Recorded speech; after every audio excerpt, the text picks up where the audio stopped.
Literally had tears and goosebumps. रात को उठकर बोलते थे ये घर मुझे। फादर को back to back 2 heart attacks आए। तो ये किस्सा है बॉम्बे में रहने वाले एक लड़के का जो एक राइटर पोएट भी था और फिल्म से जुड़े हुए भी थे। तो उनके साथ हुआ था ये, एक्चुअली उनकी मदर के साथ हुआ था ये। और इतना डरावना और इतना दर्दनाक है कि जब उन्होंने मुझे ये बताया, I literally had tears and goosebumps. So basically ये उनकी मदर के साथ हुआ था। वो लोअर मिडिल क्लास बैकग्राउंड से आते थे, उनकी फैमिली सिक्योरिटी सुपरवाइज़र थे।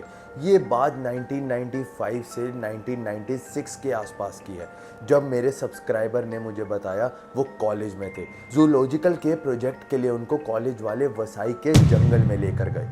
टीचर्स ने मना किया था कि कुछ मत छेड़ना, पर क्यूरियोसिटी में उन्होंने एक क्रेड पत्थर उठा लिया, बैग में डाल लिया, बिना किसी को बताए वो घर ले आए। उस वक्त उनकी फैमिली ने नया घर लिया था, home loan EMI already pressure था। और जैसे ही पत्थर घर आया सब कुछ बदलने लगा। फादर को back to back 2 heart attacks आए, जॉब छूट गई, फ्रेंड को पढ़ाई छोड़कर जॉब करनी पड़ी, फाइनेंशियल कंडीशन खराब हो गई, मदर की मेंटल हेल्थ गिरने लगी, फिर फादर को पैरालिसिस हो गया। और उसके बाद अजीब अजीब चीज़ें। रात को उठकर बोलते थे ये घर मुझे खींच रहा है, ये दीवार मुझे खा जाएगी। डॉक्टर आता, इंजेक्शन देता, सुला देता, पर कंडीशन वर्स होती जा रही थी। मदर का बिहेवियर भी चेंज हो गया। जो प्यार से सबको खाना खिलाती थी वो गुस्सा करने लगी, मारने लगी, गाली देने लगी। फाइनली पंडित बुलाया गया। पंडित ने एंट्री लेते ही बोला इस घर को तुरंत छोड़ दो। उन्होंने बोला कोई चीज़ इस घर में है या इस घर से जुड़ी है जो तुम सबको बर्बाद कर देगी। पंडित ने एक और चीज़ और बोली, जब तुम घर बेचने को डिसाइड करोगे सब कुछ ठीक होने लगेगा और तुम्हें घर रोकने की कोशिश करेगा। और एग्जैक्टली वही हुआ। जब वो घर बेचने लगे फादर ठीक होने लगे, मदर काम होने लगी, जॉब में प्रमोशन मिल गया। बट फ्रेंड ने डिसाइड कर लिया था यहाँ से निकलना ही है।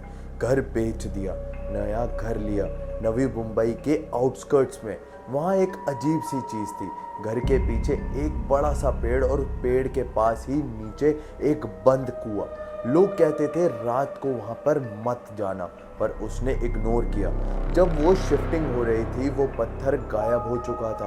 आज भी ये रहस्य है कि वो पत्थर गया कहाँ, कहीं भी नहीं मिला। लेकिन कहानी यहीं ख़त्म नहीं हुई। जैसे ही नए घर में आए फादर की तबीयत और ज़्यादा बिगड़ने लगी, उनकी डेथ हो गई। इस वजह से जो उसकी मदर थी उनकी हालत और वर्स्ट हो गई। वो बिल्कुल चुप हो गई, फिर धीरे धीरे नॉर्मल होने लगी। कुछ समय बाद जब साल 1.5 साल बीता, फिर एक दिन फ्रेंड घर आता है, मदर गायब हो जाती है। पीछे देखता है, आसपास के घरों में जाकर पूछता है जिनसे उसकी मम्मी बात करती थी।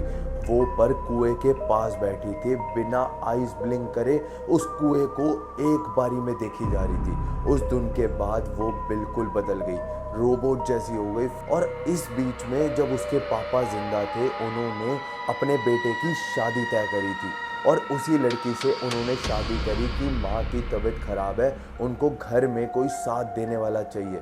जैसे ही उसकी शादी हुई सब कुछ नॉर्मल होने लगा। मदर एक रात चिल्लाने लगी, तू मुझे मारना चाहता है ना, मैं तुझे मार दूंगी। वॉयलेंट हो गई, नाइफ से अटैक करने की कोशिश करी। डॉक्टर फेल, पंडित फेल। पंडित ने बोला ये मेरे बस की बात नहीं है, इन्हें मीरा दातर मज़ार लेकर जाओ। मज़ार पर लेकर गए। पीर बाबा ने कुछ पत्ते दिए और बोला पानी में भिगो, पिलाओ और नहाओ। 3 महीने तक मदर बेटर होने लगी, पर बॉडी उनकी गिव अप करने लगी। उनको खांसियाँ आ रही थी और खांसी के अंदर खून निकल रहा था। उनको TB डायग्नोस हुआ, वीक होती गई। एक रात लाइट चली गई, वो अंधेरे में चलते हुए कुएं की तरफ जा रही थी। पीछे मुड़कर मुस्कुराई और गिर गई। हॉस्पिटल के ICU में उनको दाखिला दिलवाया। एक दिन उन्होंने आँख खोली 3 दिन बाद और उन्होंने अपने बेटे को बुलाया और बेटे को कहा तू 5 साल कहाँ था, मैं तो कुएं के पास खड़ी थी। और फिर वो बोली मुझे यहाँ पे एक बाबा लेकर आया। इतने में बेटा जो उनका था वो शॉक में आ गया और तब उन्होंने बोला कि माँ तुम कौन से बाबा की बात कर रही हो।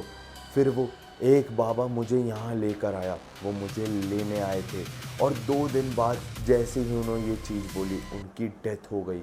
बाद में पीर बाबा ने बोला तू माँ की ज़िंदगी नहीं बचा पाया पर उसकी आफ्टर लाइफ बचा ली।